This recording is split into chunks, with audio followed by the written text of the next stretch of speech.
Hello friends, welcome back to my channel. मैं हूं साहिदा नफीस और आप देख रहे हैं गॉड इज़ ग्रेट चैनल। खुदावंद के ज़िंदा जलाली और बाबरकत नाम में आपको मेरा दिली सलाम। मेरा ईमान है कि खुदावंद के फजल करम से आप खैरियत से होंगे।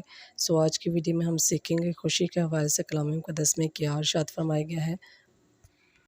वीडियो के एंड तक ज़रूर देखिएगा और अगर आपको मेरी वीडियो अच्छी लगे तो लाइक और सब्सक्राइब ज़रूर कीजिएगा ताकि आपको मेरी नेक्स्ट आने वाली वीडियो सबसे पहले मिल सके और आप अपने ईमान को खुदावंद पर और ज़्यादा मजबूत और पुख्ता कर सकें। चलिए चल कर शुरू करते हैं अपनी वीडियो को और सीखते हैं कि खुशी के हवाले से कलाम मुक़द्दस में हमें क्या दर्स मिलता है। बाप और बेटे और मुक़द्दस के नाम में आमीन। मुक़द्दस मत्ती की इंजील उसका 5 बाब उसकी 12 आयत। कलाम मुक़द्दस में कुछ यूँ लिखा है, खुशी करना और नहायत शादमान होना क्योंकि आसमान पर तुम्हारा अजर बड़ा है, इसलिए कि लोगों ने उन नबियों को भी जो तुमसे पहले थे इसी तरह सताया था।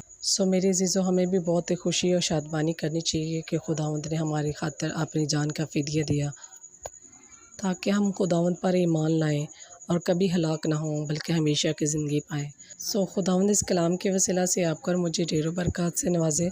मिलते हैं किसी और नए टॉपिक के साथ और सीखेंगे कि कलाम मुक़द्दस में और क्या कर इरशादात फरमाए गए हैं।